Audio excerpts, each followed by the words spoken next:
Hello,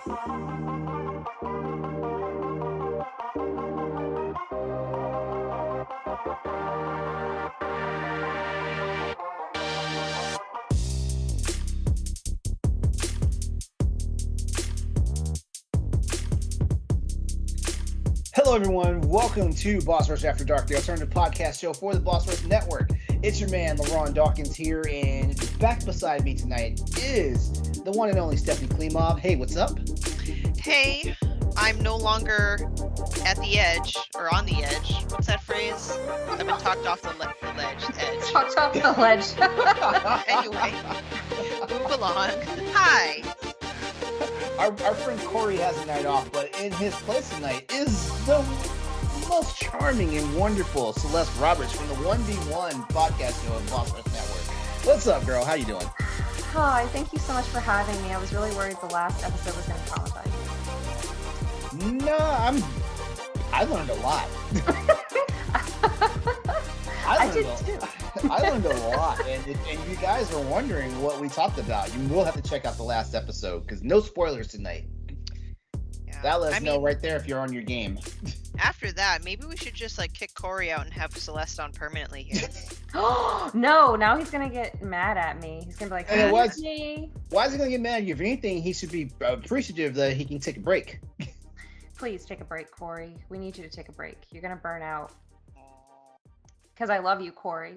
You're the reason I'm here. You see, you don't want to make Celeste cry. Look at you. Look at what you've done. Yeah. So how have you ladies been tonight? Been all right. It's on the Been up and up. okay. Been okay. Good. I get to hang out with you two people. I wish that we were in person. That would be fantastic. Yeah, we've got to arrange the Boss Rush meetup one of these times. I'm not sure if it'll be any time real soon, but we got to do it. It'd be nice if we can do it before 2022 ends. Would be nice. I think this is related to a topic that we want to talk about, actually. Oh, yeah? Yeah, adult isolation, feeling more isolated as you You're get right, older. yes. That's right. So you know what? Real fast, before we even start getting into the thick of it, let me just go ahead and let's shout out our Boss Rush patrons tonight. If you don't know, the Boss Rush Network has a Patreon, and we would love for you to become a member and join our Patreon and become one of our patrons. There's a big assortment of perks available for it. I cannot wait for Corey to come back so he can go back to doing this. All right, so all you have to do, head over to www.patreon.com/BossRushNetwork, and you'll get some information about our tiers. But real quickly, for just the price of $1, subscribers can get into the early access tier of our Patreon, which grants you access to the Boss Rush podcast 3 days ahead of its release, as well as Boss Rush After Dark, this show right now, and Stereo Definition, both 2 weeks earlier than the actual free feeds. We also have a $5 tier, which will get your name mentioned on our shows, in particular during the producer shout out moment. So you know what? I will go ahead and shout out our producers right now. We want to give a big thanks to Quentin Jackson, Rebecca Jewell, Adrian Munger, Corey's wife, Sana Derrick, Francisco Santhalon, and the wonderful Celeste Roberts. I'm investing in the community. Thank you for your support. Yes, thank you for supporting the network, and thank you for helping to produce our shows. Like I said, head over to Boss Rush Network's Patreon to get more details and also learn about our third and final tier that we have available. And if you aren't a member of our Patreon and are just checking out our show on the free feeds, we love and appreciate and thank you anyway. Because guess what? Without you, there is no us. So there you go. All right, ladies. Ooh, I don't know about you, but I just gotta say, just being surrounded by lovely women, and women who have a lot of good stuff to talk about, it's awesome. Because the last episode that the three of us were on, shit, that was fucking amazing. So I can't wait to see what we talk about tonight. Aww. But before that, what's everybody been getting into lately? Getting into as far as games or games, TV shows, reading any good books lately, picking up any hobbies. I keep joking with Stephanie that I'm gonna start taking pole dancing classes. I'm gonna do it. Well, not pole dancing, pole classes. They don't call it pole dancing, do they? It's called pole, right? Pole fitness. Okay. Pole See, fitness. that's the fitness part is what's got me intrigued. Yeah. Doing the tricks around the pole, that stuff. That shit's hard. I'm so Stephanie, you make it look effortless. I'm watching you and I'm like, God damn, girl. I don't know, Yeah. but I still Those- struggle doing pull-ups. Those are hard. rainbow platform stilettos. Oh my god. They Get glow it, with black light. girl. I like Get it. girl. Thank you. It's I like fun. it. Yeah. Yeah, but anyway, anything interesting going on in y'all's lives right now? I don't know if this will probably be posted after we do this, but the beginning of August, the first weekend in August, my boyfriend and I are going to Houston. It is about a Okay. 5-hour drive from where we Nice. live because we have some friends who moved there, and my boyfriend is the godfather of their children. So we're really excited. I don't think the parents told the kids, so it's going to be a surprise. So I'm really excited to see them. Oh, that's awesome. Mm-hmm. For me, I vented about this last episode, so I'm not going to get into it, but I've just been very busy. I beat Stray. I'll start Death's Door from a gaming standpoint. Congrats. Thank you. I still am working on my 5th novel, so no updates there. Haven't really gotten into any new TV shows. My son is very much into Pokemon cards. I know. He So sent me a picture of him. the majority of my money has gone there, and here's the slippery slope. It's not just for him, because I collected Pokemon cards when I was young 25 years ago, and I think it's psychology, because back then my parents rarely bought me them, but it's something I really wanted. So I had this tiny handful of cards I might have gotten from friends or hand-me-downs, but now that Pokemon's back, my son's in a Pokemon, and I have a disposable income, so to speak. I am now buying too much. Like, I will buy, like, I forgot I pre-ordered something, right? I pre-ordered the new Pokemon Go booster set, and it's like this box. It's like this premium collector's trainers box. It was $60, and it has 12 booster packs in it. Totally forgot I ordered it. Came in the mail today, and I'm like, you can have 6 and I'll have 6. So, like, I'm not just buying it for my son because he likes it. Now I'm like, I can buy all the cards I never could have gotten when I was a kid, and that's dangerous. Yeah, that is. So God. I unfortunately am in that now. That's all right. Oh, go ahead, Celeste. I just wanted to say, Stephanie, how you said like disposable income and all the things that remind you of your childhood. Mhm. Those Barbies, if you're watching this on YouTube, Yeah. I bought 3 Barbies just so I could dress them in those Super Mario clothes that they're wearing. That's awesome. That is so awesome. So Did you play with Barbies as a kid? I'm sorry, go ahead. I was going to say, speaking of Barbie, like, are y'all going to watch the Barbie movie when it comes out? Nope. Yes. I am. As a matter of fact, I was telling my boyfriend, I was like, I'm kind of interested in this movie. And he's like, well, we're still together by the time this movie comes out. You are going to see it. I was like, okay. Have you seen Ryan Gosling as Ken? You know what's crazy? I think I put Ryan Gosling on a certain scale as far as like attractiveness and stuff. Like, but him as the Ken doll, I'm like, man, he looks so basic. Like, that's what's it's hilarious to me. Yes, he looks attractive, but it also looks comical to me. And I used to play with Barbies as a kid.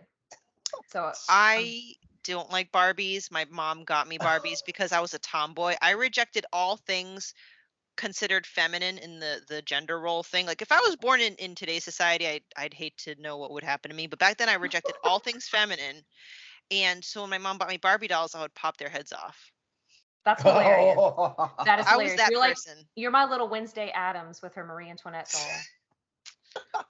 I love that though. I did not like to dress them. I was not into, because that was too much work. I just wanted to make stories with them. I wanted to play with the Playhouse, use my imagination. Yeah. And I played a lot of the Barbie games, but I don't know if I wasn't like full-fledged tomboy, but I also wasn't like super girly. I don't know what the term would be.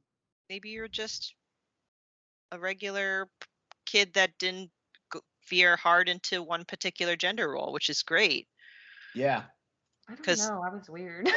No, Because my mom desperately wanted me to be a girly girl, and I think because of that, Oh, I rejected reverse. all things Yeah, feminine. when you push someone to be something, like it doesn't always go in your favor. Right. And not to derail the conversation, but I've thought about this lately, gender roles and stuff, is that back then, so again, we're talking about I was born late 80s, so I grew up in the 90s. Back then, I mean, it's still kind of like that now, but it's better that anything feminine was a sign of weakness. Like females crying, sign of weakness. Uh, Pink, feminine, sign of weakness. So, and my dad, he wasn't sexist, but he would just in general say, Steph, be tough. So when I interpret be tough, I'm like, okay, then I must therefore reject anything considered weak. And unfortunately, growing up, what's considered weak? People who like pink or people who play with dolls. So Yeah, basically, and yeah. unfortunately, because I know that's not true now, I know that. But that's why I became like I said, I wish I was a boy. I want to be a boy. I'm a boy. I wear pants. I don't wear mm, dresses because culture taught me that anything feminine was weak. Just a little tidbit. I can see how you'd want to rebel against that. Oh, definitely. Life's weird. Anyway, sorry. That's my little No, psychological trauma back then. that's something. It's something I want to do a panel on, or I don't know if it would be a 1v1 or something where I want to talk about. I played a variety of video games, but I also played some Barbie games and some games geared to girls at the time, which boys were playing too. They were Yeah, marketed to girls at the time. And I'd really love to discuss that. There's actually something called Femicom, FEMICOM, and Demicon. have you heard of it? No, I haven't. No, no, I was just It's, repeating it because I misheard it the first time. yeah, it's like an archive of all games marketed to girls. Oh, I have to check that out because I know I've definitely played some girly games, or girl or Yes. or games marketed towards like girls and women and stuff like that.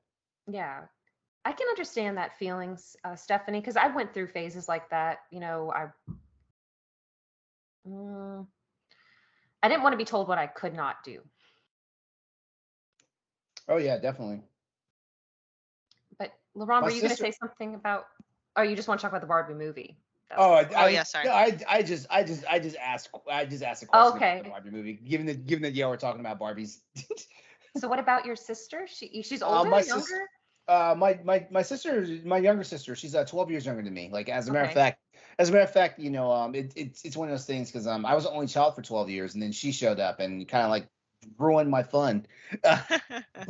But no, because she had a brother that was 12 years old, like getting ready to step into high school and stuff like that, like she wanted to do everything that I did, so she wanted to be a tomboy.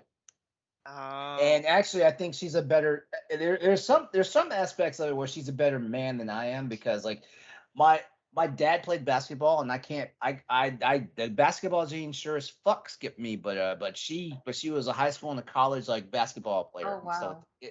Yeah, like yeah, it was funny. Yeah, I can't shoot hoops to save my life. You tell me you give me 10 attempts to make a basket, I may get one. What sport would you say is your best if you had to pick one? Well, that's a funny story. I'm not sure if I told you this story before, Stephanie. Um, because I was the only child. Well, I was the only child for but also like my mom, like she's like basically a lifeline diabetic. She was type 1 at like 11 years old. And so when her and my dad got married and stuff, like pregnancy was a hard thing for her to carry to term and stuff like that. So she'd had a couple of miscarriages before I came along. And so when I came along, like for the longest time, she used to talk about me like how she'd tell me I was like the miracle kid because she was getting to a point where she thought she could not have any more kids, well, she wasn't gonna be able to have any kids and stuff like that. So she became she became a prototype of a helicopter parent. She didn't want me to do anything where I could get hurt and I stuff like see. that. So yeah, Mm. so like me and my dad, we would go to war for her, trying to get me to like do stuff. Like I remember she shot me down wanting to take karate classes because like I grew up when the Karate Kid was a thing. So Mhm. like every kid wanted to like take karate, and stuff like that. Um, Sports, it was super high contact sports like football and stuff like that. Nope, that wasn't a big thing. Like, oh well, why don't you play basketball like your dad? So like that. I I was always shit at playing basketball, so I didn't want to play and stuff like that, things like that. So so yeah, the one sport I would say I was good at would be baseball. And the bad thing is, like, I didn't keep up with it. So like I know I'm not as I know I'm not as good right now as, like, especially like throwing the ball. Like if I were like way out in the outfield and stuff like that, I know for sure like I'm not going to be able to like sling the ball, get to like second or third base, in time before someone rounds one of those bases now. But I was pretty good in that. My dad and I were successful to finally get my mom to relax and allow me to play football for a season. And here we go. Like it was it ninth? It was either eighth grade or no, it had to be ninth grade. Yeah, it was freshman year.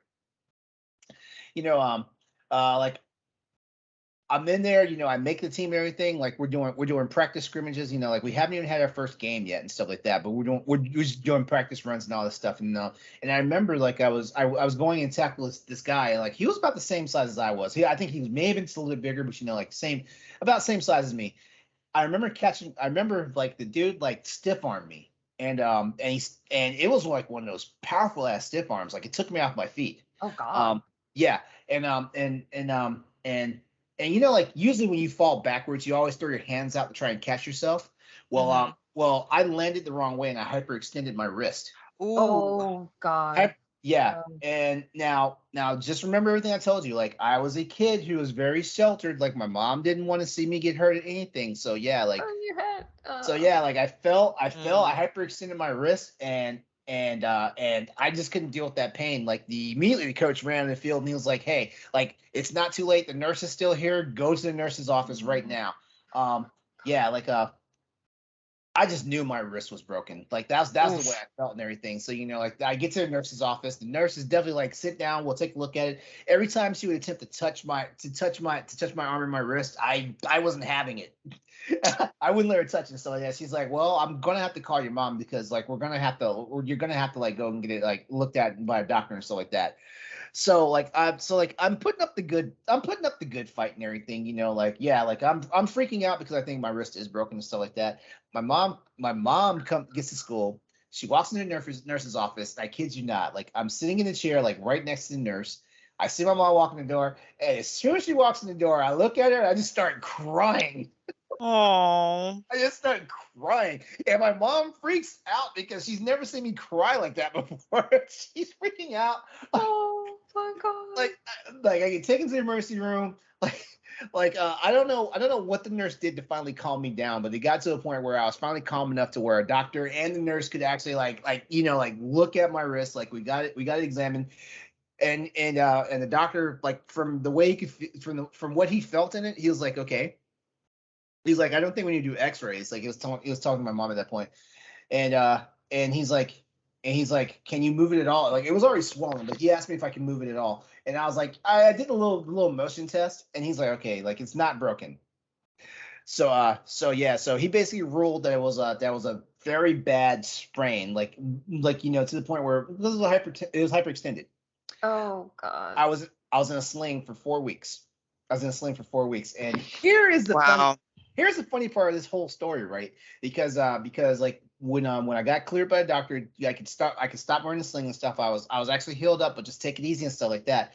One day, I'm at home doing my homework and stuff. I was the only person at home. My dad comes home, and he walks in the house, and he looks at me. I'm at the dining room table doing my homework and stuff like that. And he looks at me for a second. He's like, "Isn't there practice today?" And I was like, "Yeah." He's like, "Are you going?" I was like, "No." And that was the last time we had a conversation about me playing football. Oh my God, you poor thing. Yeah. And you know what's funny? Like I'm 47 years old. I don't like getting hurt. Like if I cut my finger when I'm cooking, I freak the fuck out. But it's not because I like seeing my own blood. It's the fact that my fucking finger hurts and I can't deal with it and stuff like that. I don't like getting hurt. And now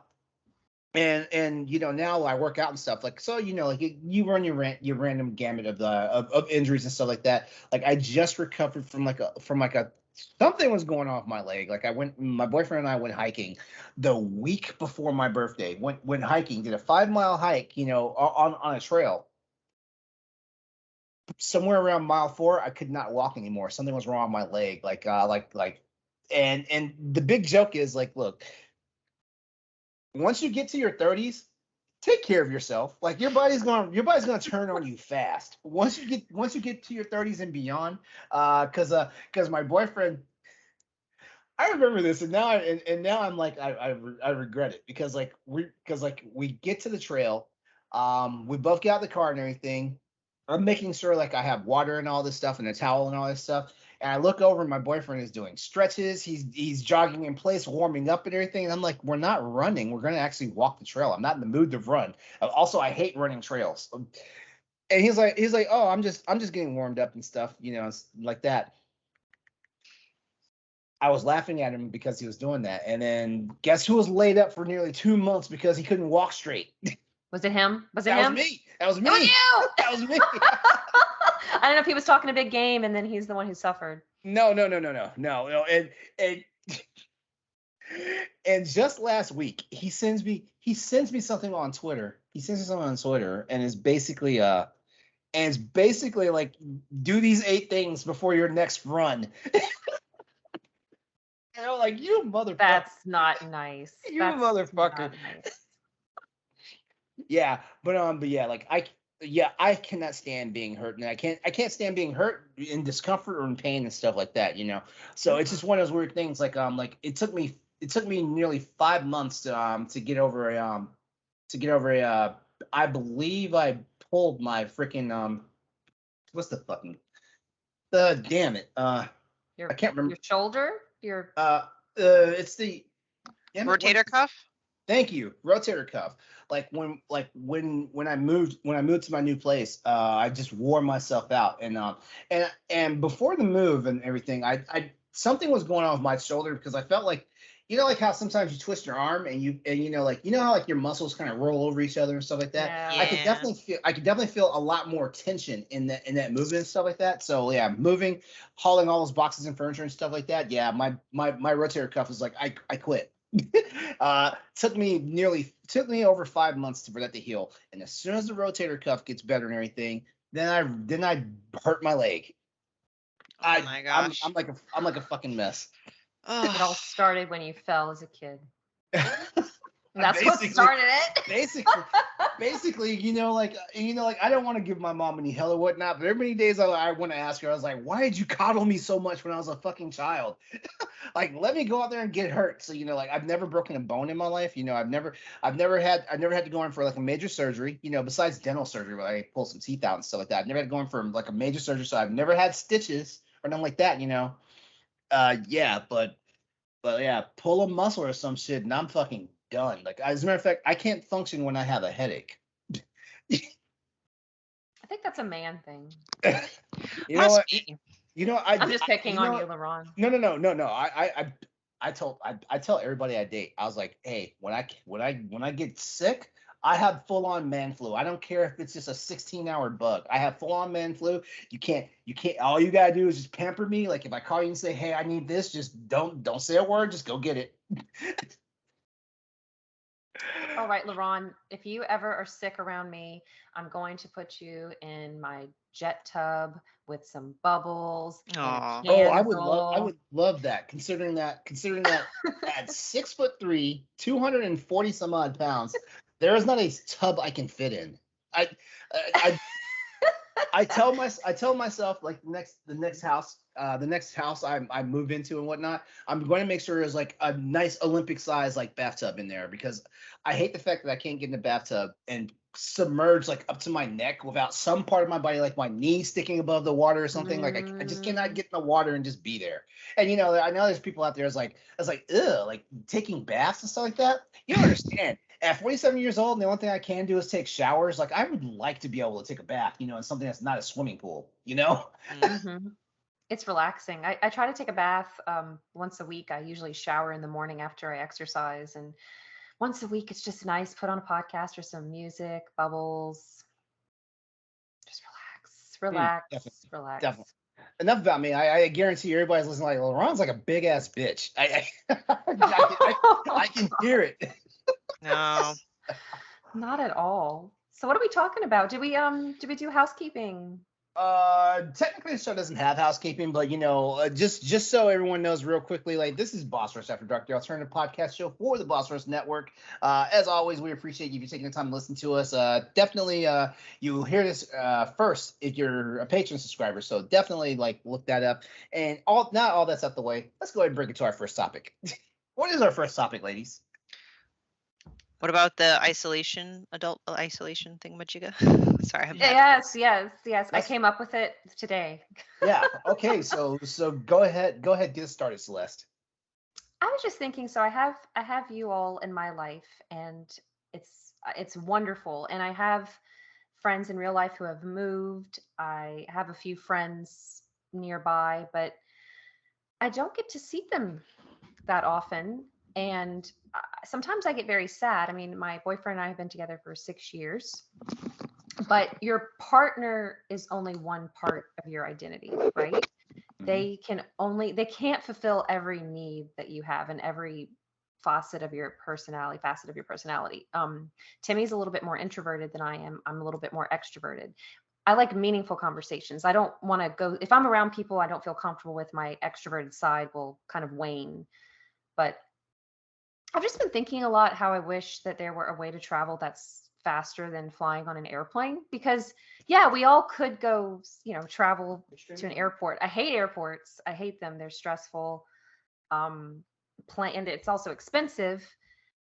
It's the theatrics of it all. I just wish we could do like they do on Ron's Star Trek with the little beam me up. The transporter beams, yes. Yes, and I could just be like, Stephanie, it's Wednesday, it's random, but you want to go grab something to eat, a girls' night? Like that would be awesome. And I mean, I know we could do virtual happy hours and stuff, but I've been kind of sad lately that my best friend moved to South Carolina 10 years ago, and we keep in touch, of course, but there is something about being with people in person. Yeah. You know, I feel like I'm kind of weird about this because I consider myself an extrovert, but just like you, like, sometimes the extrovert batteries in me like kind of wane, and stuff like that. And I always feel like, like I would just love to have like, like a week, like I don't, it's not even the whole, I'm past needing the whole day or weekend now. I need like a week or a month, where it's like as little contact as possible, even if it means like I have to like take a month hiatus from work or whatnot, like when it's I think how I wound up like this is because like when I was unemployed for a while, like one of the last things I had to sacrifice was having a cell phone and stuff like that.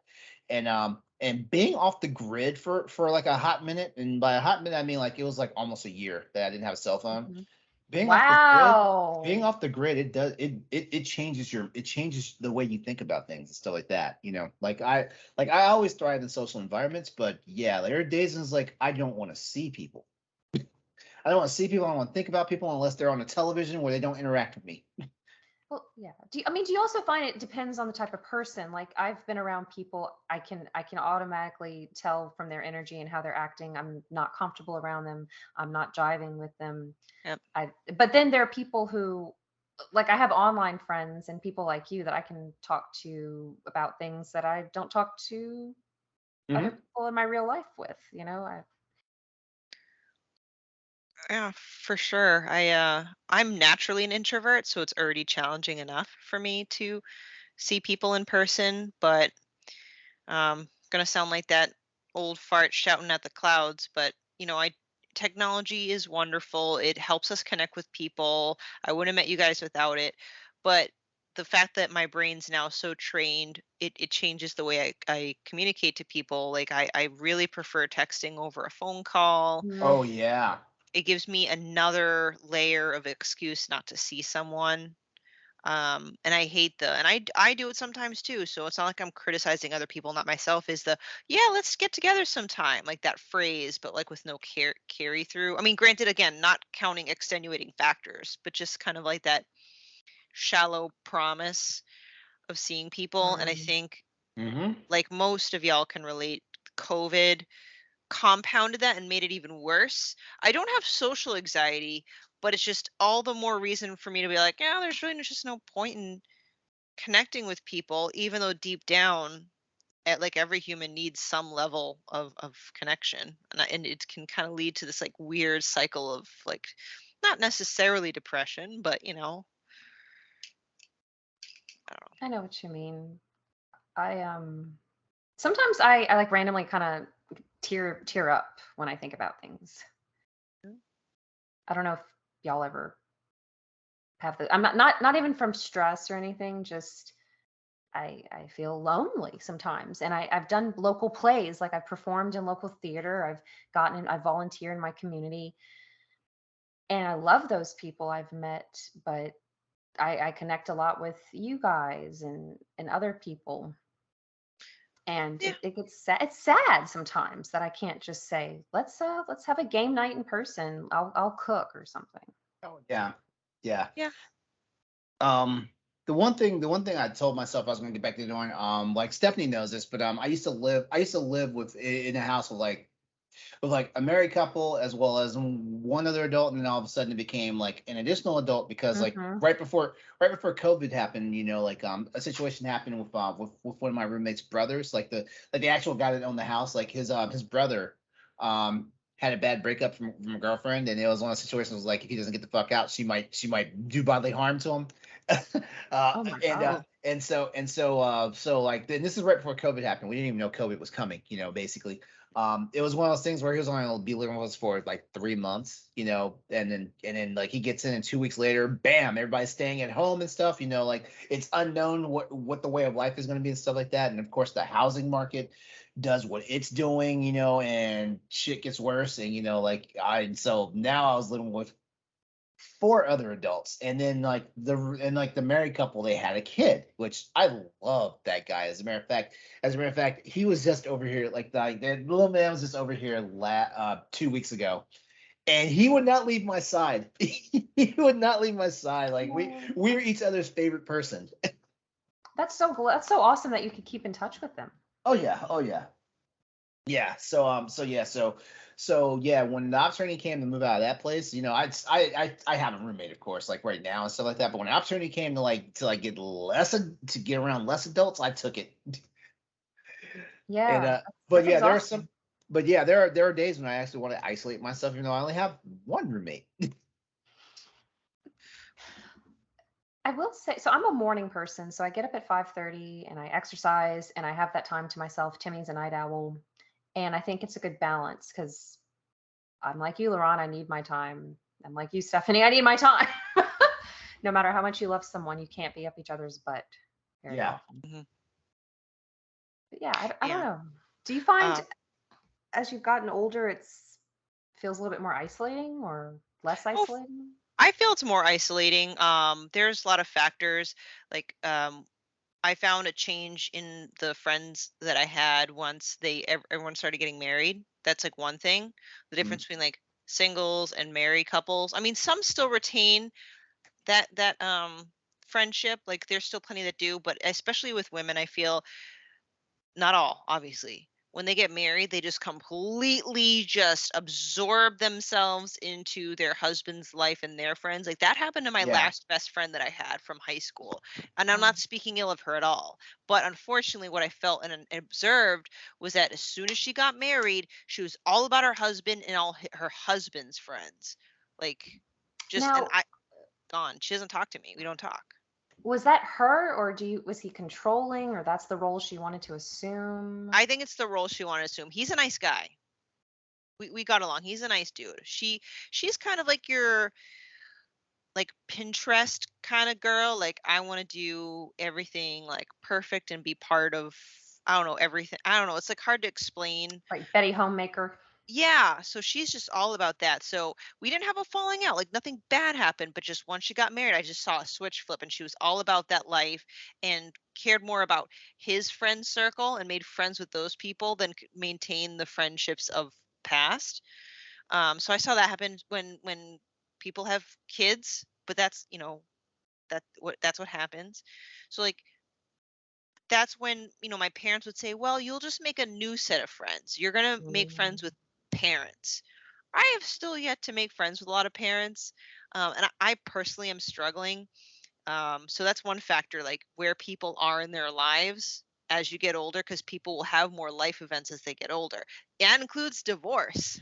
I think I lost another friend because of divorce, because she was very, speaking of our last topic, very Catholic. And so when I told her about the divorce, she goes, well, maybe if you're lucky, you guys will get back together. I'm like, nah, that's not really what I was expecting. Yeah. That's And not helpful. Yeah, and again, I don't want you to think I'm speaking ill of her, and she was not directly critical to me, but I could tell she was disappointed that I was getting a divorce. Not sad for me, disappointed. Guess what? We don't talk. So like I lose a lot of people via life events. That sucks. It's Yes. disappointing. I'm disappointed that was her reaction. Right? It was very it's just super heartbreaking. And I've lost friends that I've gone through a very depressive episodes. I suffered sexual assault. I've lost friends after that assault as well. So just I feel like there are lots of adult-sized trials that I felt like have been isolating. And then last but not least, it's also the day and age we live in. I feel that the odds of me finding a genuine friendship, it has actually decreased. There are a lot of superficial friendships, fair weather friends. I mean, that's always existed through the dawn of man, but I feel like it's more so now. And I have a hard time making friends. I've even gone on Bumble BFF because I'm starting to run out of places to meet people for friendships. I've had made a couple friends from there, but like wait. Did you say Bumble for BFF? Yeah, so Bumble's the dating app, but then there's also Bumble BFF, and then there's like a Bumble, I don't know what it's called, like for networking from a work standpoint. Oh, So they now, have that? I did not know that was a thing. Yeah, I didn't know either. I didn't know they had I knew about the front one, but I did not know about the I had no idea. Like I've met a couple of divorced women on there. That's kind of why I went on there, because I now at that time I had no friends because I was divorced. And one of them is a very close friend of mine. I mean, we have very different personalities, but we bonded through our divorce. And I fulfilled her ex-husband's role at their D&D campaign, but I made friends through that. So now I have like a D&D group that we're friends. That's cool. So it's, I'm trying so hard. And I'm sorry this is a long-winded answer to your question, Celeste, but yes. No, that's what this is about. And I'm glad you're doing that. It's getting more difficult as I get older. Many times I wonder if it's me. But I think we all just we get caught up in our lives, and that's one part of it. That's one part of it. Like, the how did our lives get so mundane and monotonous, Like, I'm pretty sure, like, like everybody goes, you guys go out and do things, like you put some spontaneity in your life and stuff like that, but it did become a chore to go out and meet new friends, didn't it? it's exhausting because you're we're running out of time. Not to be dramatic, but as you get older, time is probably the most valuable thing you have, and you don't want to waste your time. That part. And unfortunately, people are an investment, and it takes time to get to know people. And like Stephanie is saying, sometimes people don't always have your best interest at heart. After I got divorced, I keep in touch with like one or two people that were closer to my ex-husband, but the dynamic has changed, and they're good people. I don't wish them ill or anything. So you're not one of those people. If I broke up with him, I broke up with your ass too. You're not one of those people, are you? No, not at all. I wish him well. If I would see him in public, I'd give him a hug and ask him how he's doing. I wish him the best in life. But yeah, one friend, mutual friend, we were hanging out after we had been my ex-husband and I had been separated. He and his wife came over to my rent house, and I don't know what the topic was. I think we were just talking about the whole situation, and I think he meant this jokingly, but I didn't take it as a joke. He said, like, Celeste is like used goods now. Oh crap! I don't talk to that person anymore. I wouldn't talk to them either. I mean, that wasn't like I didn't say get out or anything, but I just like Like, would oh, have I'm busy. I can't hang out with you. I'd have been like, you're a big fuckhead right now, aren't you? If anybody's listening, if you, I don't know if this is like a life advice podcast, but divorce is not the end of the world. In fact, I'm grateful I went through it because it's just a legal breakup. I mean, yes, it can be more complicated if you have children and property and all these other things, but it's not the end of the world. Like, I was actually optimistic. I was like, man, maybe I'll meet somebody who's fantastic and I won't have to deal with the stress of this bad relationship. Yeah, I definitely will agree and support that statement because I was disappointed in myself as a Catholic. Like, damn it, I'm getting divorced. I'm a disappointment. But, you know, no, and many people have told me this. No one gets, well, I would hope no one. The majority of people get married without the intent to get divorced. No one wants to get divorced. Agreed. Okay. So, Agreed. and I feel like as long as No. everyone's done their darndest to make it work and it just can't, There's nothing wrong with that. there's nothing wrong with that. I could have chosen to stay, but I bet you I'd be a psychological mess. Like, I would not be as good of a mother, I don't think. I think I would have gone down a really dark path. So I feel like it was I was disappointed in myself that I couldn't be like all those other wonderfully married people that are just having the best time of, but, Oh, they're not always that. But- I mean, Yeah. but the bottom line is, Celeste, you're right. It's not the end of the world. It doesn't make you, like that person said, used goods, or as my mom says, I'm luggage, which is her version of baggage. She's like, Steph, you've got luggage now. I'm like, you mean baggage? everybody has that. Every single person walking this Yeah. earth. has It's a that. life phase. It can be expensive, but it's just a life phase. It is. And would you rather? Okay, my great grandmother, I did not find out until I was much older because they weren't going to tell me this when I was a kid. She stayed with my great grandpa. They were Catholic, and it was also a different time period. She had up to a third grade education. Mm. He had a family on the side. Like, he was a philanderer, and they didn't tell me this Wow. when I was a kid. Wow. I knew them. I grew up down the street from them. Where was she going to go in like the 1930s and 40s with yeah, a third yeah. grade education? And Yo, she was Catholic. And can we stop for a moment and just talk about how it was fucking crazy oppressive to be a woman, before shit. Like, I almost want to say it's still like that, honestly, like in this day and age and stuff like that. But the fact that like there was a time when everything a woman had or did was tied up in her husband or the person that was going to be her life mate and stuff like that. I don't know. I guess I have like the look, I guess I have like the vision of like how the world is right now, that I don't think I could ever be that type of controlling, over a person I call my spouse, But of course, like, like back then men were ingrained to be a certain way with their women and stuff like that. And yeah, like having women on the side, that was just part of being a man. oh yeah, like apparently it was way more common than you would believe, because my mom was talking about it with one of her coworkers and how it upset her because she adored her grandparents, and her coworker was like, oh my gosh, that was happening a lot more than you'd imagine. Yeah.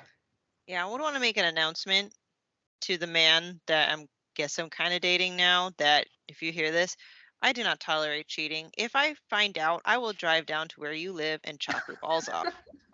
Whoop. Oh God, but that's a great example though. I mean, if my spouse did that to me today, I could be like, well, I guess we're getting divorced because I'm not Right. staying with you because I can support myself. Exactly. Mhm. I Yeah. read a funny, well, it's not really that funny, tweet about like marriage fails, which is really sad actually, that this girl found out hours before her wedding that her soon-to-be husband fucked another woman not too long ago, and she went through with the wedding.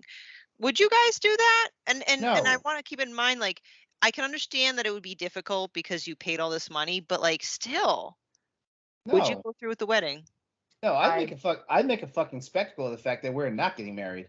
Oh, yes, I make it an unwedding in front of everybody. And you know Oh, what? yeah. And you know what's crazy about this? Like, I'm kind of reasonable, because like I'm one of those people, like I kind of like I kind of like do this thing where it's like an anatomy or a biopsy of why, like, like somebody's cheated or the relationship has gone this way and stuff like that. But right before a fucking wedding, no, I don't even have like enough patience for that shit. Yeah, I'd make it a newly single party. I would actually probably go out of my way. Like, I will still have the wedding, but right before we get married, I just like stop the priest or the justice of the peace and be like, "Oh, by the way, everybody, this guy fucked so and so a couple hours, so The we're wedding's done off. here. Let's go get some drinks." Like, I would just publicly embarrass the living daylights of that person. I don't understand it. Stephanie would be like, well, before we pronounce this man husband or wife, is there anybody here who'd like to object? And Stephanie would just be like, I'd like to object. Yeah, exactly. Yep, that's exactly how I do it. That's God. But it makes me wonder. This just popped into my head. How safe was it for my great grandma? Like, were there STDs and stuff? Like, how many people was just he imagine, banging? just imagine your grandma finally like had enough and was like, I'm gonna leave your ass. Like, I wonder what that environment was like for a hot minute. Yeah. That's She adored him though, apparently. Like, she worshipped the ground he walked on. And but like up until he passed away. No, she passed away before he did. He would go like every Friday night and go play cards with this lady, this side lady. He did. That's so sketch. That's so sketch. Which, like, I can't even fathom that. Like, okay, if you're like into polyamory, but that's not cheating, and there's obviously like an understood consent there, but I don't think that was the case. Yeah, I don't think she was in polyamory. Yeah, that was not. That was not the situation.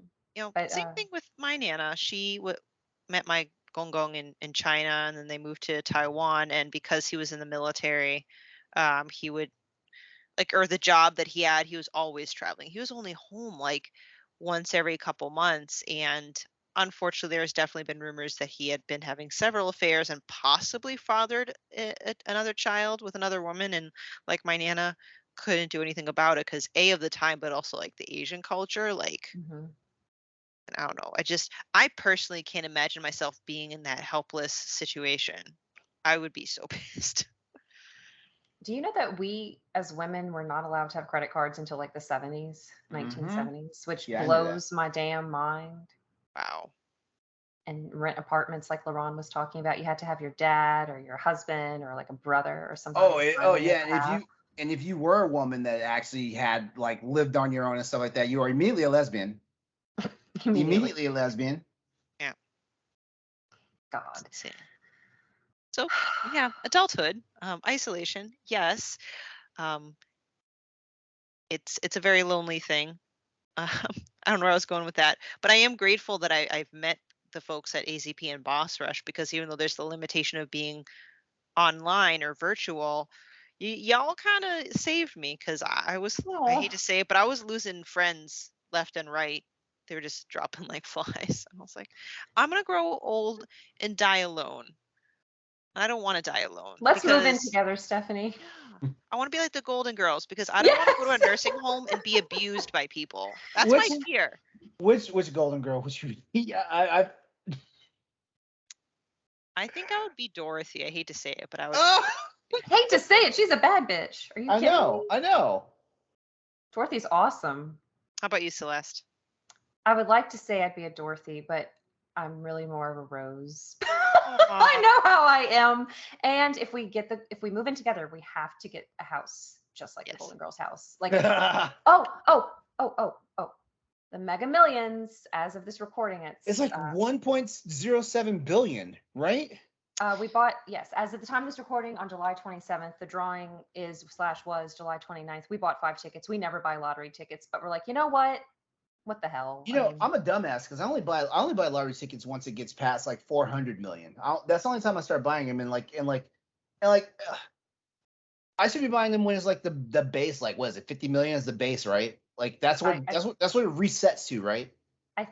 I'm not really, I don't really know a lot about it. I would love to win, but I also don't want to win because I would lose a lot of friends, and I'm worried about like ransom notes and people kidnapping family members, and I think of all the horrible things that would You happen. know, I'd be okay with like $10,000. that's the bullshit I hate about winning the lottery is like you can't be anonymous about it. Only Isn't like it 7 depending on the states. state? It depends. There are like only 7 or 9 states that allow you to claim it anonymously. Which I think is bullshit. Like, use your common fucking sense. What kind of repercussions do you think will be if your name is publicly like, you just won $1 billion? You're gonna die. We have so many relatives who are not great with money that I mean, I know what I would do. I'd be like, this is the amount you're getting, and once you spend it, that's Oh, it. yes. As of July 1st, 2019, a new law in Virginia allows winners of prizes greater than $10 million to claim the prize anonymously. Nice. Yes, I'm in there. Buy some tickets, LeRon. Hey, can we kind of make this like a quick spin-off topic if you don't mind? Like, what would you guys do if you won this current jackpot? You said it was 1 point something billion? I think it's 1.02 billion. Oh, 02. I thought it was 07. Okay. Yeah. Still a lot of money. So ballpark after taxes, we're looking at, I don't even know how much the tax. I just know it's heavily taxed. Maybe like 600 million. Okay, so let's round it down to like 500 million, $500 million. What would you do? Let me see something. First step, there's a thread on Reddit that tells you everything you need to do. Like, first you lawyer up. Okay. The Mega Millions winners can take 30 annual payments of over 29 years or the immediate cash lump sum, which most winners opt to do. The estimated cash option will come out to $602.5 million, and the prize will be subject to a 24% federal tax withholding, or roughly $144.6 million. So if we do the math on that, 602.5 minus 144.6, you wind up with nearly $500 million. I guess $487.9 million. So would you guys take the lump sum, or would you take the monthly payments? I would fucking take lump sum. Actually, I would take the lump sum. I would. Well, yeah, that's right, because you get it up in more taxes taking it monthly. And there's a risk. What if they file bankruptcy down the road and you're screwed? Yeah. Like, you don't get this money. So I cannot remember verbatim, but in the Reddit thread, somebody said like these very thorough steps of everything you need to do if you win the lottery, like legal stuff and everything. They said take the lump sum, and they explained why. Oh, okay. Okay, good to know.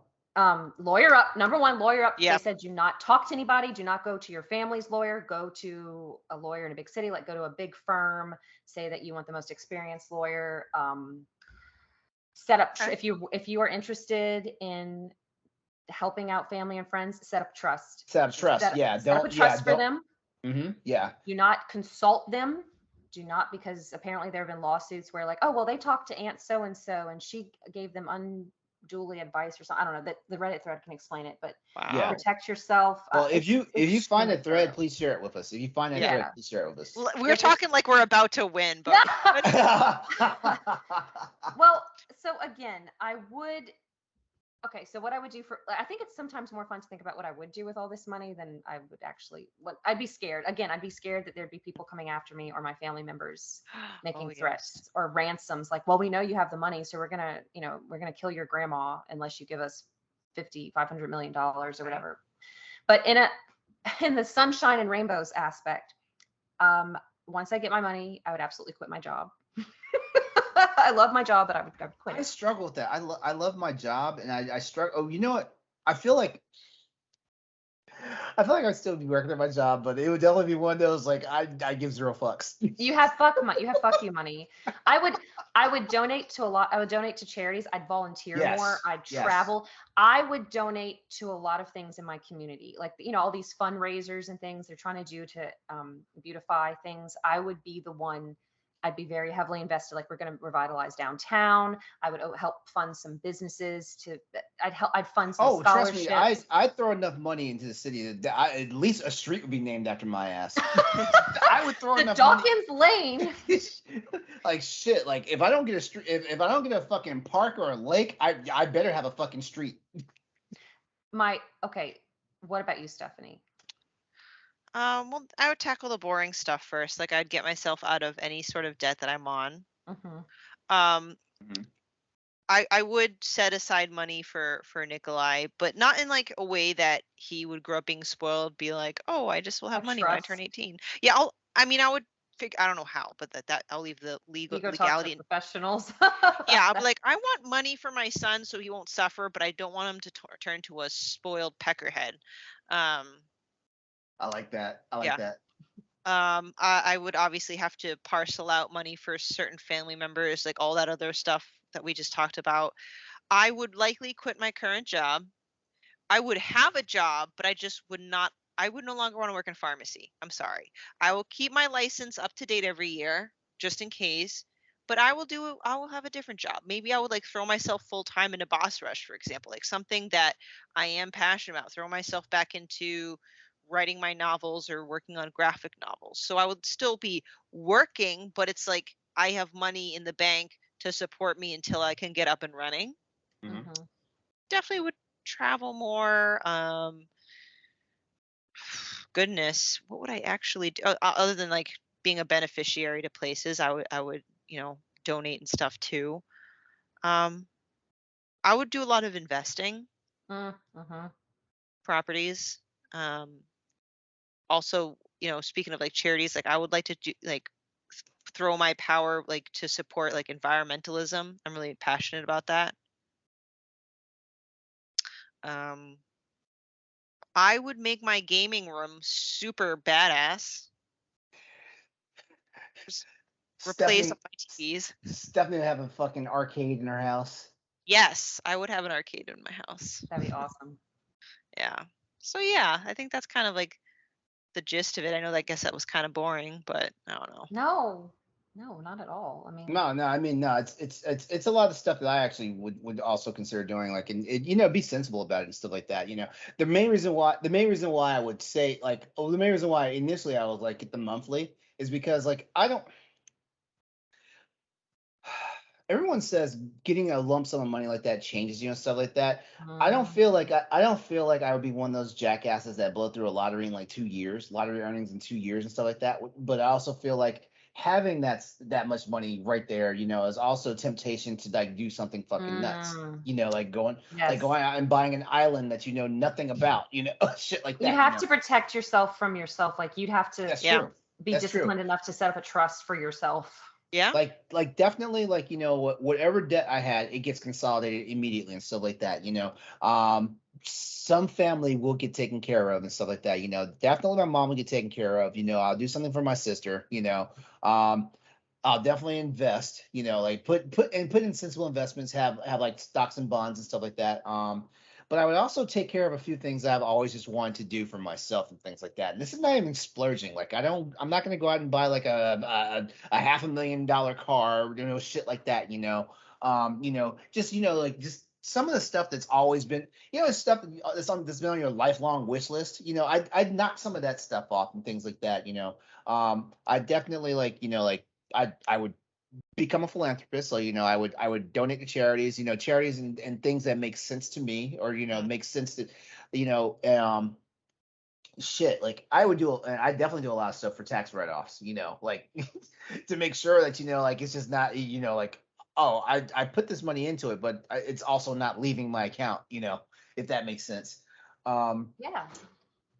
yeah, I would still remain working. I do like my job and stuff. I like, like I work in the tech field and I'm doing stuff that's, it can be brain breaking work sometimes, but at the same time it's fun work. It's right up my alley of stuff I like to do. So I would still keep my job and stuff like that. I'd probably be struggling with like the level of dedication to it, Yeah, I'll be part-time. LeRon will be part-time. Yeah. Yeah. Um and I'm trying to think some other stuff, uh Oh, definitely for sure though. Like I said, now I know Virginia is one of those states where you can claim anonymously. Like nobody would know shit.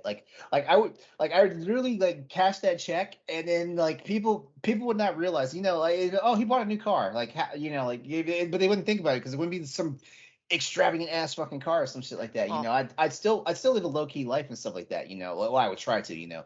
Somehow, some way I'm Your gonna do. mom, your mom would spill the beans. I'm She sure. probably would. But somehow, some way, like somebody would eventually find out that, oh, he came in some money. Like, what did he do? Right. But I like your approach. Is not to like go super obnoxious to the point where like it's very flagrantly noticeable. Yeah. Like the thing with the car, like for me, I wouldn't get like a Maserati, but you know what I'd get? I get a Tesla only because like I can actually now afford an electric car. So it's nicer, but it's not like Yeah. super obnoxious. Yeah. And I think that's where a lot of people that actually come into money, and I'm not even talking about lotteries. Like some people get inheritances and stuff like that, and they go fucking ham. They get shit, and then they don't understand why they don't have any more money. Like it's nice to have, but it's supposed to sustain you for at least a certain amount of time. Is like a lot of people's inheritance is like they it might be something that sustains them for the rest of their lives, but in a sensible and practical world, like it's usually something that gets you by for like a set amount of time and stuff like that. And some people just don't. I know I'm not fiscally and financially responsible and stuff like that, but I feel like I have the know-how, to say like, oh, rein this shit in, LeRon, right now. Like, like you just spent $90,000 in 2 weeks. Like it's time to stop fucking around, stuff like that. It's funny how like people turn into children when that happens, because children have that impulsivity that Yeah. for the most part as adults we try to calm down a little bit. There's how there's a lot of HGTV shows, like people who renovate houses. There's actually a show specifically for people who won the lottery that are buying houses. Yes. It's like, I know what you're talking about. I would again be worried about safety. That's the biggest thing. Like if we win anything from this drawing on the 29th, I hope it's like enough to like, oh, we'll put some towards the house or something, but not. We can time this. We can time this to the day. Like the next drawing. The next drawing is the 29th. Oh, the next drawing is the 29th. The next drawing is the 29th at 11 p.m. Eastern. By Tuesday, all of a sudden, like Celeste is gonna be like, "Hey, I've got some things to do. I'm gonna drop out of 1v1." Oh God! I would say, hey, party, boss rush party. Y'all pick the location. I'm flying everybody flying us in, yeah. I'm just destination Celeste, how boss much do we rush. owe you? Don't worry about it. Don't worry about it. So I miraculously have the ability to fund everybody's hotel room. No, I'd really want to help people, but okay, this is something else I've thought about. And maybe y'all could enlighten me. I was thinking about this because I'm insane. What about the relatives who are like currently struggling to get by, but they rely on like Social Security and disability income? If you would give them a certain amount of money, would that affect their eligibility to still use Social Security? Like, you know what I'm saying? Because it definitely would. So what I would have to do is I'd also have to set up a trust for them that, like as it matured and stuff, like they'd be able to like tap out from it and stuff like that. Basically the same way like, parents set up college funds for their kids and, they can't touch them until a certain time. Oh yeah. Yeah. I would do the same thing for them. And you know what? And here's the crazy part about it. I would find a way to let them know like, hey, like if you need help for something, like I'll be able to help you out, like depending on how extreme it is, of course. But the reason why I would do that is because I would already have a trust set for them. So like if they actually get super down on hard luck and whatnot, like okay, like here, let me help you out, and I'd actually borrow against their trust. But would that count as income for them? That's what I'd be worried about. Like oh yeah, that is a good question. That is a good question. I mean, I'm thinking too much about this because we do have relatives, we want to help them, but then what if that makes them ineligible for the benefits I'm sure there's receiving? some legal, I wouldn't call them loopholes, but like, how there's some terminology, like you can gift someone money, but it's only like a certain amount per time period. So I bet you there's a threshold that you can write it off as a gift versus income. I just don't know what that is. Maybe so. That's a good point. I guess because my fear would be, you screw them over and then they have this medical emergency or something where even your amount of money, like you become a piggy bank. worst case scenario is I will start a GoFundMe and then just funnel the amount into that and tell them, hey, pull out from that. They take a cut though. GoFundMe. They take a cut, but guess what? I'd make sure it's a decent enough cut that they can still get by.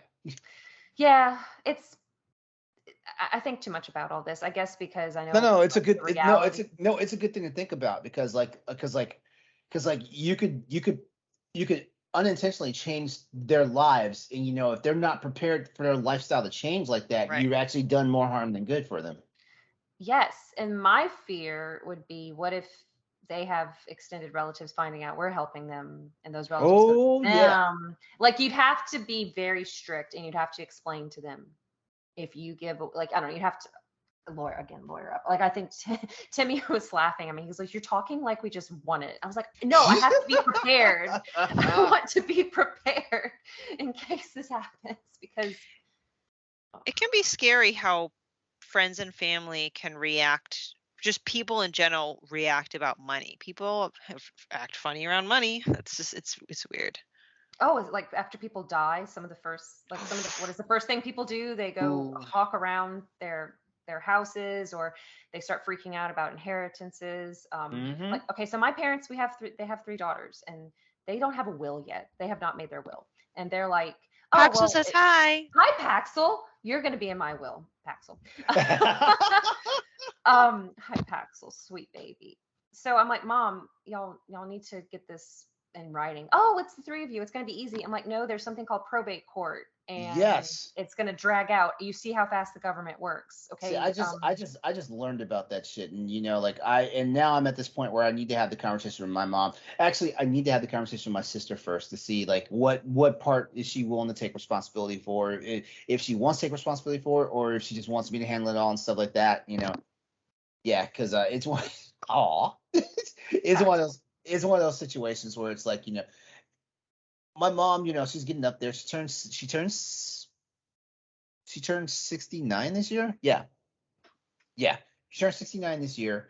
And it's one of those situations where it's like, like I said, she's been a lifelong type 1 diabetic and stuff like that. Like, like she's got blood pressure problems, Mm, and stuff like that, like, and it's getting to the point where you like me and my, like, I live a 6.5 hour drive away from her. Like, so it's like just right around 400 miles away from her. So like, if I have to get up and like, take a road trip or whatnot, it's kind of a hassle. My yeah, sister yeah. my sister lives in Georgia, and she's a lot closer to my mother. I think her drive time is like just a little outside of an hour to get to my mom's house and stuff like that. So she can get there faster, but the problem is my sister's always traveling for work and stuff like that. So like sometimes my sister winds up in a cannot be reached status and stuff like that.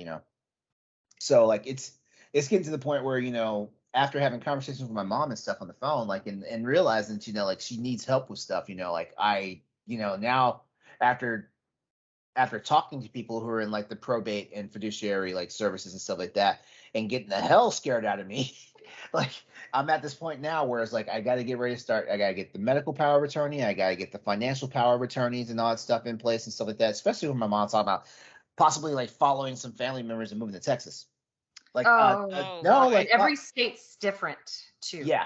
I'm like, my ass is staying in Virginia, and you're gonna go halfway across the nation and stuff like that, and make it harder for me to get to you. By the way, now the idea of driving to see you is no longer an option. I have to take an airplane. That's scary stuff. And Yeah, it is. It oh is. God, like, uh, I was actually texting Stephanie this morning or yesterday morning, because I was listening to another episode where y'all were talking about wills. After Timmy and I bought our house, we went to willing.com, because one of my previous jobs, that was a benefit, like you save some money, and it walks you through it, asks you for your state, because every state's different, and you can update it. And like, we got the deed to the house set up, like whatever, they walk you through it all, like where you have to establish Mhm. this person has the deed to the house, because we're not married yet. And I hate to say it, no matter how much you love people, no matter how much you love family, let's say something happens to one of us, you don't know what the next of kin, which I guess would be our parents, you don't know what people are like. Exactly. You don't know. You don't know. And I would hate, like, what if they're desperate for money, or they're grieving and they're not thinking right. I don't know. I don't know. Like, I'm a very cautious, paranoid person. I want everything in writing. Hmm. That's smart. Yeah. I'm hoping I did everything correctly. I think we got it notarized. I'm also I try not to be a pessimist. I'm like, I'm sure we screwed up something somehow, but we did our best. We did what we could. Hopefully, we won't have to put that theory to the test. I'll definitely check out what you sent me because wills terrify me. I still don't have one. And the fact that I just have a son is probably the primary reason. But then I always joke like I have this much like to my name. Like, what does it matter? But like, I know that's not the right way to think. You Yeah. have more than you realize, is what I've always heard. You have more than you realize. Your car, your health insurance, life insurance. Well, I meant like compared to my debt. So maybe that's enough to cancel my debt. I don't know. But another thing, don't let the debtors, freak out your next of kin, because they're not going to assume your debt. Don't let them call those. You'll be dead. So you'd be dead, so they wouldn't be able to help them. Yeah. This got real. We talked about isolation. We talked about divorce. We talked about what happened when we won the lottery. Yeah. God. Okay, if y'all won the lottery, I sincerely mean this. I wouldn't expect you to be like, Celeste, just because I know you, I'm gonna give you money. That's the other thing too. But I know, just from the type of person I am, like if like one of my best friends, like, because I have two best friends, like, and how I justify it is like, I have a male best friend, I have a female best friend. That's how I justify that. So if either of my best friends, like, like won the lottery and stuff, I would not hold any entitlement over them that I should have something. Yeah. I would hope they would want to. Yeah, like right. I wouldn't expect it, and I wouldn't want them to feel pressured. I'd want them to still be themselves and still be my friend. Yeah, because at the end of the day, it's their life, it's their money, it's they will do what they feel is best for how they want to do it.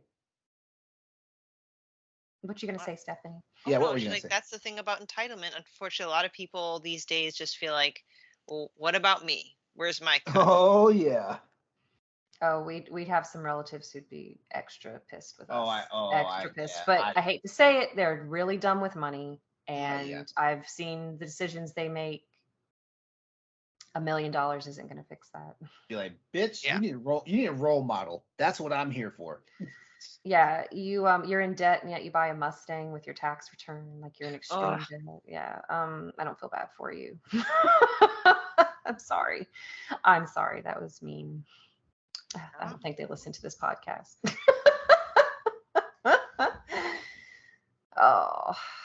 Yeah, have you ever wondered, Celeste, like who in your family or friends might listen to After Dark? Probably my sisters. If I had to pick. I'd like to think that no one in my family will ever listen to this. So that's why I've been speaking very freely. Corey posts these on LinkedIn, Oh. Well, that might work. No, I mean, they'd have to do some serious searching. So. Ooh, goodness. If my boss. No, he's not tagging you in it or anything. Don't worry. I think it auto populates on his LinkedIn. Corey, we're on to you.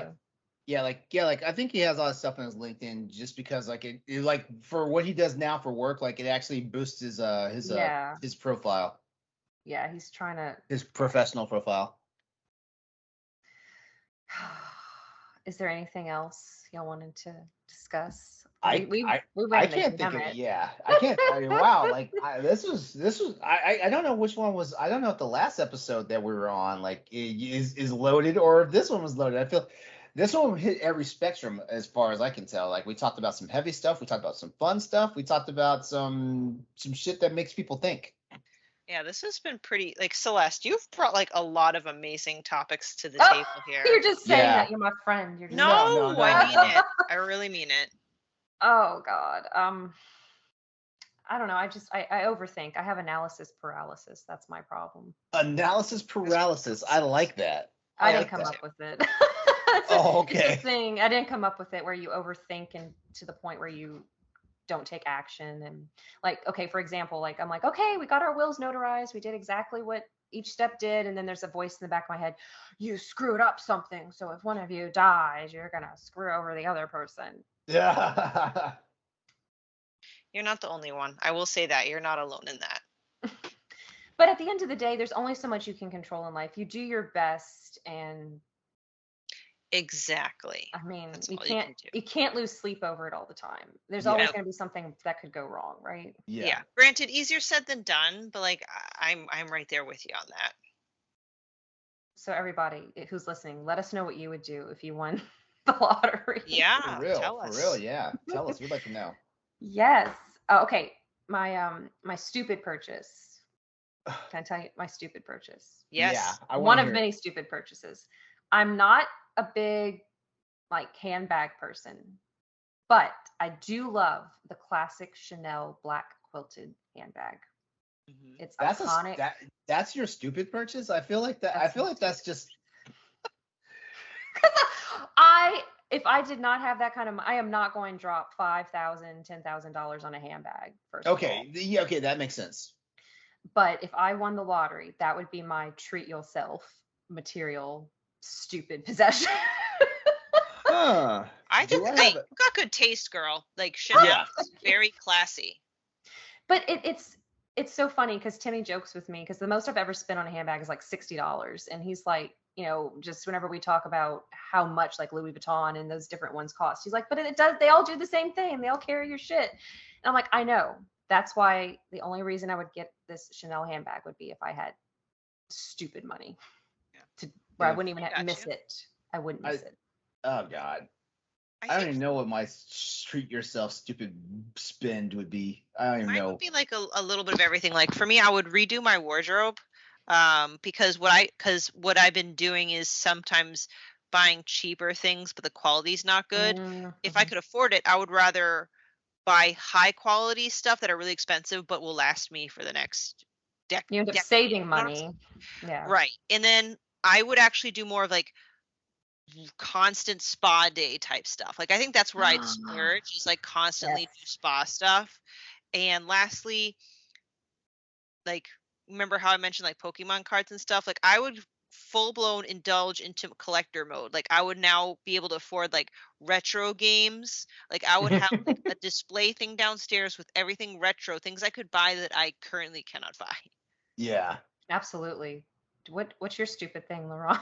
Yeah. See, I've been sitting here thinking about it. Like, I really don't know. Like, and that's the other problem too. I'm kind of like an impulse shopper. Like, Mm. like I'm that dumbass. I'm that dumbass that walks into Best Buy and walks out with some shit I know I did not need at that moment. Well then So So we're your gonna. splurge would just be shopping spree then. it Yes, pro- yes. it I probably like it that. probably I it like that. probably would be. And the crazy part is like you know what, there's a good chance I probably buy a ridiculous bunch of gym equipment because like I would right now would kill for a really good at home gym. Mm, Next week we're gonna see LeRon posting No, pictures no, of I these. mean, I mean, shit. Like, this is not my house, but I would renovate the fucking garage to make part of it a gym. Mhm. nice. I love it. Well, hopefully next time I talk to y'all, we've won a little bit of the money from Yeah. the lottery. I would be fine with, a few thousand. Yeah, I mean, That's not enough to give away. That's not enough for the sharks to come after I me. mean, I mean, here's the thing. I would not be pissed if like I wound up having to split with like 5 or 6 people, that Mhm. also had the winning number. I'm no, I I wouldn't be would not upset. have a problem. No, that's still a disgusting amount of money. Yeah, Yeah. yeah. I'm telling you, like, I mean, like I don't understand why I'm not playing it when it's like the base amount, the 50 million. Like, I don't understand why I'm not doing that. Because you I have a feel, better chance of being struck by lightning. I guess. Right, I exactly. yeah, I guess so. But like, there's also a part of me I wonder. I wonder if it's rigged. Really? Well, there's a part of me I wonder if it's rigged because like we never hear.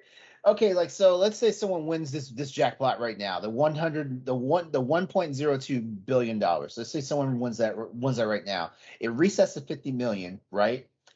We don't ever hear about $50 million winners. And I guarantee you, like it's not always going up. There's got to be sometimes when it resets and someone hits it right after the reset. You know what I mean? Does no one care about the lower I don't end? Is think that why we don't I hear don't about think it? we never hear the news say someone in XYZ state like won the 50 million jackpot. We never hear that, but as soon as this shit goes above 300 million, that's when we start hearing like someone's won that shit. I guess because it's such an absurd amount of money. That's probably it. And like it might be a slow news day for that area of the United States when it happens. I wonder, like, I'm sure the odds aren't that much better, but I wonder how much better the odds would be if you play the When it's lottery now low, when it's versus low. Yeah. yeah. I don't think about it. I should. I mean, like Again, like a still few bucks a very week. But at the probably same very But at the poor same odds. time, I think it was like $2 a ticket, right? Yes. Yeah, it's $2 a ticket. I usually just run a $10 bill, and run some numbers. I don't even have set numbers, so I always just let the computer pick the numbers. Which that's how the prize gets so big, because like the computer's generating the numbers and stuff like that. They can, and as we're like I don't know, I feel. Those stories where you have people who are always playing the same exact numbers day in day out, and Those are my parents. That's my yeah, parents. it's like no, I can't. I don't have an idea what my lucky number is, so why would I even bother? I think they use like our birthdays or Mhm. something for their numbers. They've been using that for years. They don't buy very often, but whenever they do, I think they use Speaking the of which, birthdays. oh, sorry. Go ahead. Sorry. Oh, my mom always tells the cashier, like whenever she buys lottery tickets, if this is the winning lottery ticket, I'm coming back and I'm looking for you so I can give you some money since you sold me the winning ticket. That's another thing too. Like if I overpay for these groceries, that's your money. What you gonna say, Stephanie? No, oh, nothing. It was just more like, can you imagine like those people that literally play the lottery every day, several times? That's a little ridiculous. You're See, gonna those you need to people who have invest your money. those are people who have a gambling problem. Yes.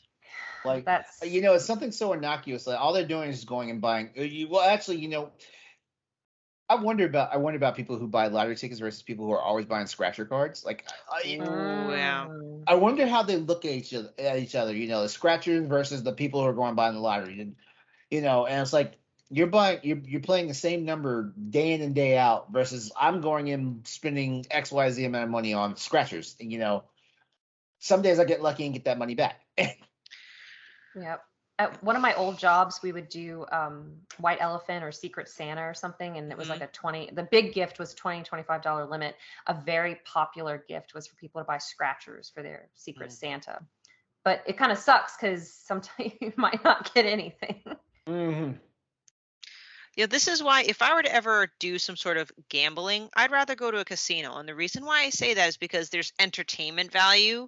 Like you're there in the atmosphere, a lot of people watching, and have a drink and enjoy it. So like I can wrap my brain around, I'm going to assume these $200, for example, will be gone to pay for my entertainment at the casino. If I end up breaking even or even making a little bit, that's just a bonus. Like I feel like that's more worth my time than a one in couple million odds of winning the lottery. I mean, Mega Millions or something. Yeah. The psychology of casinos is fascinating. You notice there are no windows, there are no clocks. Yep, and they're like pumping oxygen into the room. It's crazy. They know what they're doing. They know what. Yeah, they do. Oh, it's almost midnight where y'all are. Yeah. Yeah, as a matter of fact, I think this is a good stopping point. Let us know what your favorite casino game is, listeners. Yep, for me it's Texas Hold'em and Blackjack. I love me a good blackjack. Yep. I like pressing buttons. I don't think I've ever been good at roulette. Like I don't understand the concept of roulette. You just call a random color and number. Is that how it goes? Yep. Yeah, And people who want to play safe, they'll just bet colors. That's why you hear the whole bet on black. That's because it's 50-50. So it's like a safer way to bet. I mean, betting on numbers has a higher payout, but you have like a 1 in, I forgot if it was like 36 or 38 chance of winning. So there's that. Well, now you know. The more you know. All right. Well, we're gonna go ahead and get out of here. So, as always, thanks to everyone that took the moment to tune in and listen to Boss Rush After Dark. Before we head out, as always, we're gonna let you know how to get in contact with us and stay in contact with us if you want. Celeste, please go first. You can find me on Twitter at Fairy Crypt. I'd love to talk with you and let us know. I don't know what's going on in your life. For real, yeah.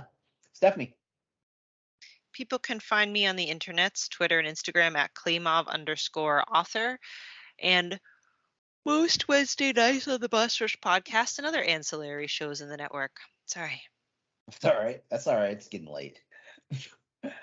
And as always, you can catch up with me on social media at Exodus803. That's also my YouTube and Twitch handle, as well as my PlayStation Network and Steam ID. You can always find me Tuesday nights on my YouTube channel with the Crossroads podcast.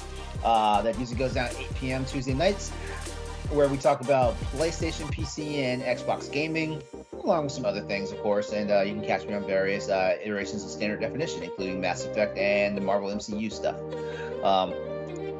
Come back and join us for our next installment of Boss Rush After Dark, where we'll be back with more topics that aren't completely content appropriate or the other anchor shows.